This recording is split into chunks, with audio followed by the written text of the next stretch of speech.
దర్శనార్థులు అందరు మంచిగా ఉన్నారా? నేనైతే మంచిగా ఉన్నా. మరి ఆలస్యం చేయకుండా షురు చేసేద్దాం లచ్చక ముచ్చట్లు. గురి మొత్తం లక్ష్యం మీద ఉంటే ఎన్ని కష్టాలు వచ్చినా సరే సాధించాలి అని కసి ముందు కష్టాలే చిన్న పోతాయి. అగో అట్లా పేద కుటుంబం పుట్టినా కూడా సర్కారు కొలువు కొట్టాలనే పట్టుదలతోని ఆఖరికి లక్ష్యాన్ని చేరుకున్నాడు. ఇట్లా కుటుంబ ప్రోత్సాహం మంచిగుండి ఆర్థిక పరిస్థితులు బాగున్నోళ్ళే ఇవాళ రేపు సర్కారు కొలువు సాధించడం కష్టంగా ఉన్నది. కానీ పేద కుటుంబంలో పుట్టిన యోగి అన్నకు జిందగీలో మొత్తం కష్టాలే. చిన్నప్పటి సంది చదవంటే చాలా కాయిషట అన్నకు. అయితే ఆర్థిక ఇబ్బందులతోని అన్న మస్తు పరేషాన్ అయ్యేదట. అయినా సుత నారాజు కాలే అన్న. ఆఖరికి మొక్కవోని ధైర్యంతోని 3 సర్కారు కొలువులు సాధించిండు.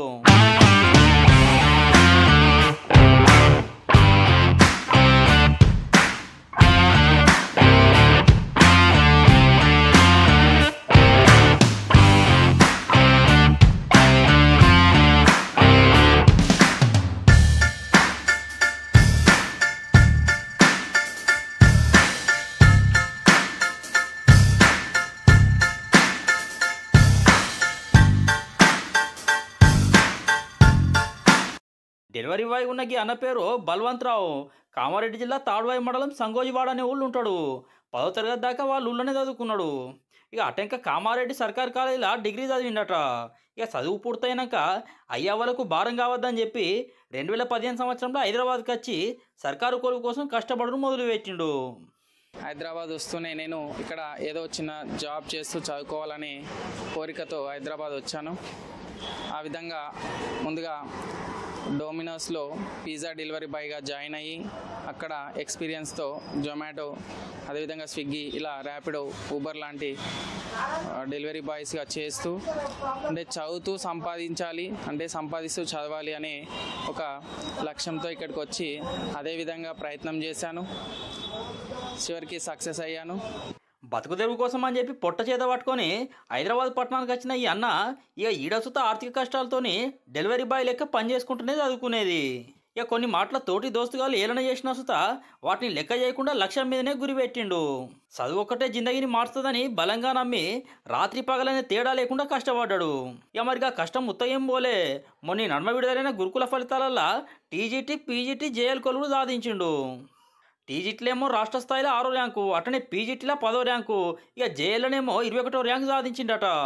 అమ్మా నాన్న వ్యవసాయం చేసేవారు, వ్యవసాయం చేస్తూ జీవనం సాగించేవారు. ఆ విధంగా నన్ను కూడా చదివించారు.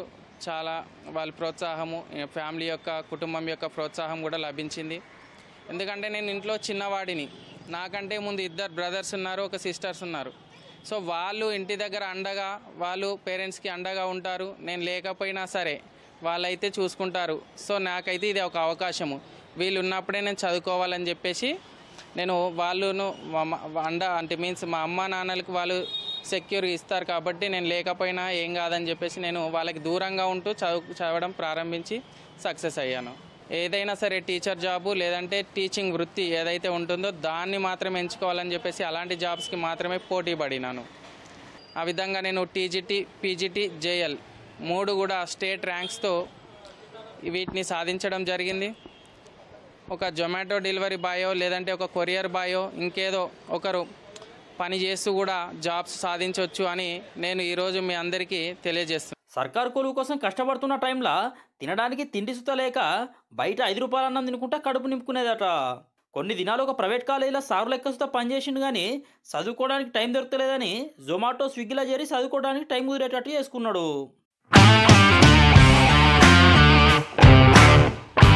పేరెంట్స్ నుంచి కూడా డబ్బులు ఎక్స్పెక్ట్ చేసేవాడిని కాదు. అన్నయ్య వాళ్ళు కానీ ఎవరు ఇచ్చినా కూడా తీసుకోకపోయేవాడిని.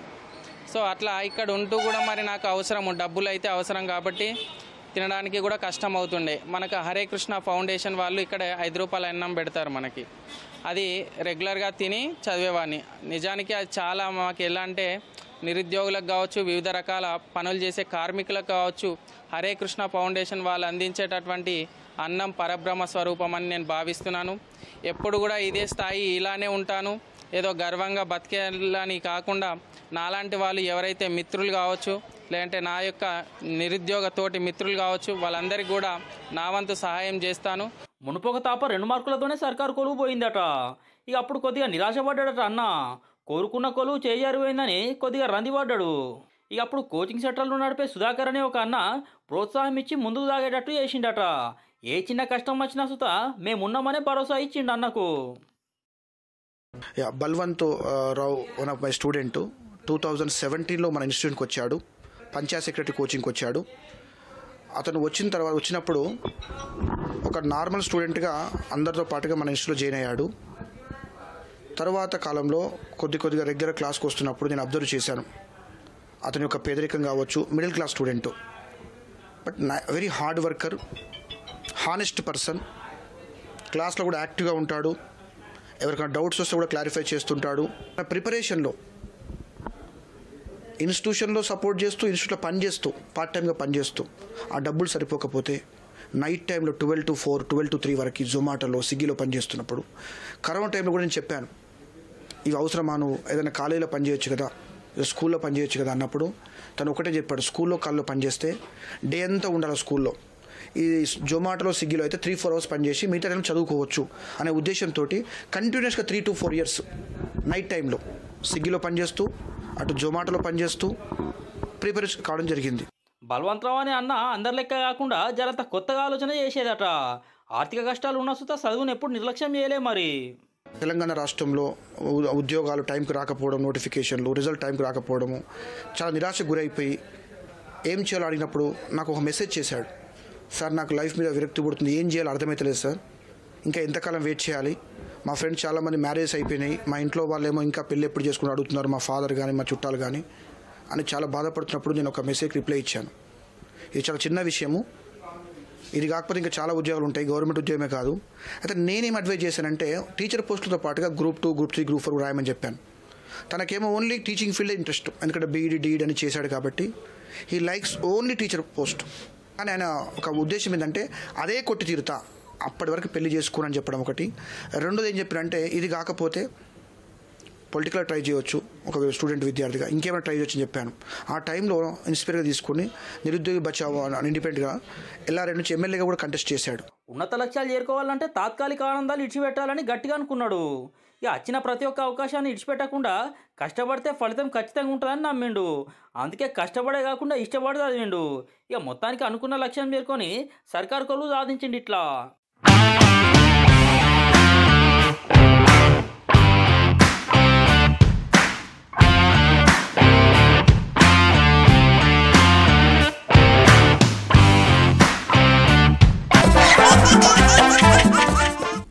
పోలీస్ నౌకరీ కొట్టాలంటే మస్తుగనం కష్టపడే కాకుండా కష్టపడి పరీక్షలు రాయాలి.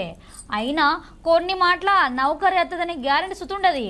కానీ ఇగో ఒక ఆమె మాత్రం ఎసొంటి కష్టం లేకుండానే రైల్వే పోలీస్ అయింది. గదెట్లా అంటారా? మీరే చూడండి మరి ఆ ముచ్చటేందు. ఒక ఏదో ఒకటి సాధించడానికే వెళ్ళింది. మీరు నమ్మి తనని బయటికి పంపండి, వాళ్ళకి స్వేచ్ఛ ఇవ్వండి, సమాజంలో వాళ్ళని ఎదగని.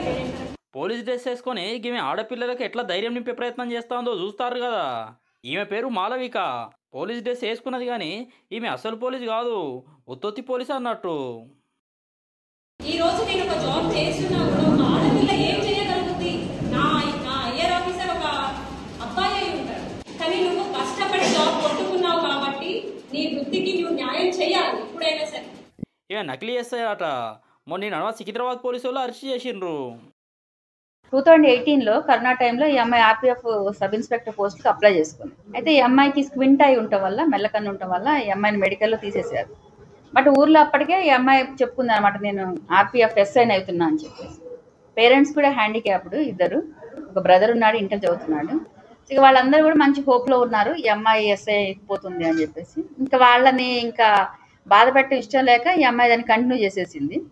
సో తర్వాత మరి మీ ఆఫీస్కి ఎందుకు వెళ్ళట్లేదు, మరి సెలెక్ట్ అయ్యావు కదా అని పేరెంట్స్ అడిగితే, ఈ రోజు ఈ ఆర్పిఎఫ్ వాళ్ళని చూస్తుంది, వీళ్ళ యూనిఫామ్ వీళ్ళు ఏంటని సేమ్ అలానే ఒక యూనిఫామ్ కుట్టించుకొని ఒక ఐడి కార్డు కొత్తపేటలో రెడీ చేయించుకొని ఇక అప్పటి నుంచి నేను ఆర్పిఎఫ్ ఎస్ఐన్ అని చెప్పేసి పల్నాడు ఎక్స్ప్రెస్ కొన్ని ట్రైన్స్ ఉన్నాయి ఈ అమ్మాయి స్పెసిఫిక్గా, ఆ ట్రైన్లలో ఎక్కటం తిరగటము. ఈ నకిలీ ఎస్ఐది నల్గొండ జిల్లా నార్కట్పల్లి. అసలు ఈమెను ఎట్లా పట్టుకున్నారో చెప్పులి మేడం. సో ఈ అమ్మాయి యూనిఫామ్ కనీసం గుడికి వెళ్ళినా ఫంక్షన్లకు కూడా యూనిఫామ్లో అటెండ్ అవుతుంది. దానివల్ల నిజంగా వీళ్ళందరూ కూడా ఈ అమ్మాయి నిజంగానే ఇన్స్పెక్టర్ ఏమనుకున్నారు. అంతేకాకుండా ఉమెన్స్ డేకి మొన్న ఫెలిసిటేషన్ కూడా అయిపోయింది. ఈ అమ్మాయి సన్మానాలు కూడా చేశారు ఊళ్ళల్లో. మాకే ఆశ్చర్యంగా అనిపించింది. ఎస్ఐ అని చెప్పేసి మ్యారేజ్ చేసుకుంటాను కూడా వాళ్ళ చుట్టాల్లో సంబంధం చూశారు. వాళ్ళు కూడా మమ్మల్ని అడిగారు, ఈ అమ్మాయి ఎవరో ఆర్పిఎఫ్ ఎస్ఐ అంటే మీ దగ్గర చేస్తున్నాను ఒక 10 days బ్యాక్. మా దగ్గర ఆర్పిఎఫ్ ఎస్ఐలు ఎవరు లేరని మేము మా కన్సల్ట్ మా ఎస్ఐ గారు సాలకమ్మ గారు లోకల్ ఆర్పిఎఫ్ వాళ్ళు చెప్తే సో అప్పటి నుంచి మేము కొంచెం నిఘా పెట్టాము విత్ ఆర్పిఎఫ్ అండ్ జిఆర్పి. ఇందులో ఆర్పిఎఫ్ వాళ్ళు మెయిన్ రోల్ ఉంది. వాళ్ళే డెకాయ్ చేసి మన క్యాండిడేట్ కాదు మన డిపార్ట్మెంట్ అని తెలుసుకున్న తర్వాత ది గేవ్ అస్ కంప్లైంట్. మా కంప్లైంట్ వచ్చిన ఒక 10 hours లోనే మేము ఈ అమ్మాయిని ట్రేస్ చేయడం జరిగింది.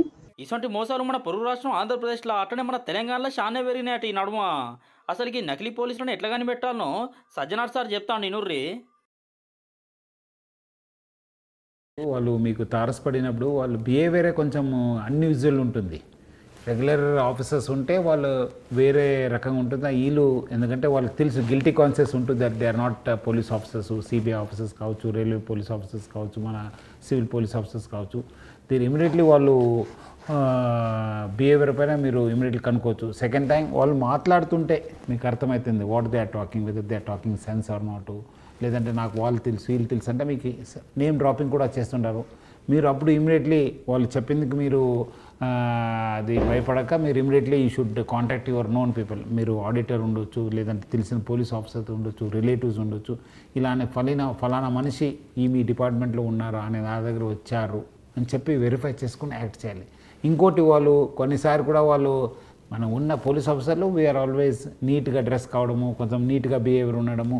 But these people they don't do it. వాళ్ళు ఏదో చెప్తుంటారు కానీ అది ఉండదు. సో ఇది మనము ఇమీడియట్లీ వాళ్ళ బిహేవియర్ ప్యాటర్న్ పైన, వాళ్ళు వచ్చిన మనుషుల పైన, వాళ్ళు వచ్చే బండి పైన కూడా మనము we can identify whether it's a government registered vehicle, ఆ గవర్నమెంట్ ఏమంటారు అక్కడ లోగో ఉందా, సింబల్ ఉందా, దానిపైన కూడా చేసుకోవచ్చు. అధికారుల మీద ఏమన్నా అనుమానం వస్తే వాళ్ళ గుర్తింపు కార్డు చూపెట్టమని అడగచ్చు అంటాడు సజ్జనార్ సారు. అంతేనా సారు? లేదు, ఇప్పుడు ఆల్మోస్ట్ టెక్నికల్ ఉంది కదా. ఫలానా for example letters say that is ఫలానా పోలీస్ స్టేషన్ అంటే now everybody's photo is all updated immediately.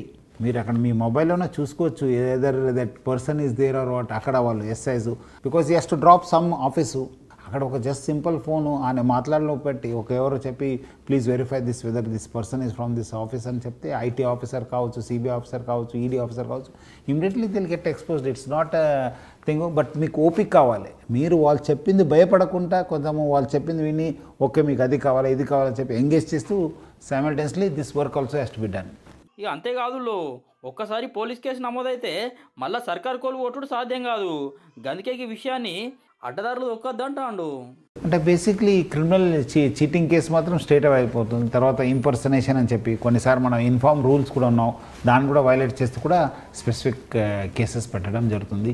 ఇవన్నీ కూడా నాన్ కాగ్నైజబుల్ ఆఫెన్స్. డెఫినెట్లీ వాళ్ళకు జైలు శిక్ష పడుతుంది. ఎందుకంటే straight away there lot of evidence will be there, videographs will be there, plus complainant ఉంటారు. So వాళ్ళు డెఫినెట్లీ వాళ్ళకు శిక్ష పడే అవకాశం ఎక్కువ ఉంటుంది. సో ప్రజలు అర్థం చేసుకోవాలి.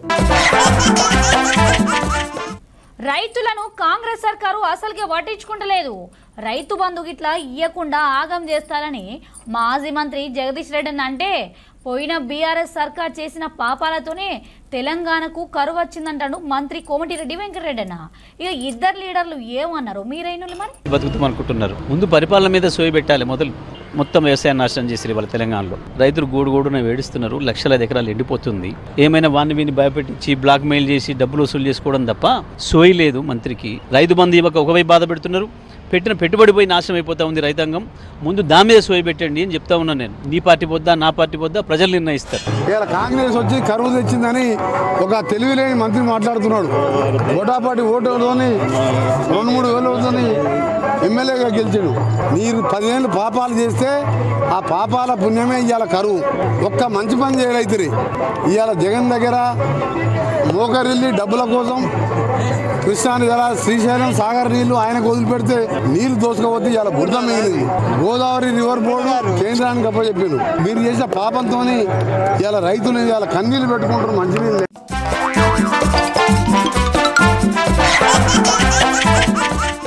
చూసిలానుల్లా గివి మరి అట్లచ్చక ముచ్చట్లు. ఇంకొన్ని ముచ్చట్లతో మళ్ళీ కలుస్తా. అందరుకుంటా మరి.